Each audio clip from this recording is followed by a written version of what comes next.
Caleb, po no bimi libanda te kusakana. Popo boy no bimo. Ah, namoni. Oyebi nini, papa lingaka yo. Ata soki apesi yo discipline.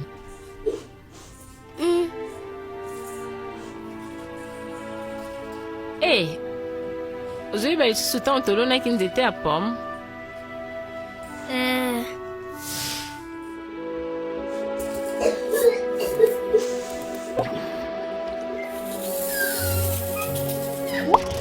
Ekolaki mbango kasi na nsima Ekoyaki. papa asalaki nini?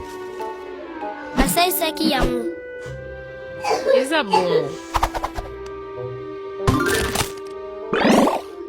Basinga ebebisaki nzete yango. Te, ekolaki semba. Yehova pe papa basembolaka yo na batango mosusu kaka lokola nzete.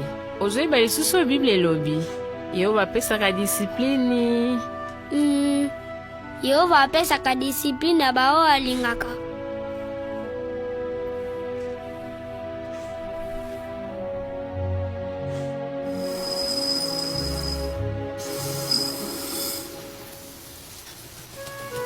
Ah, Caleb, eza yo.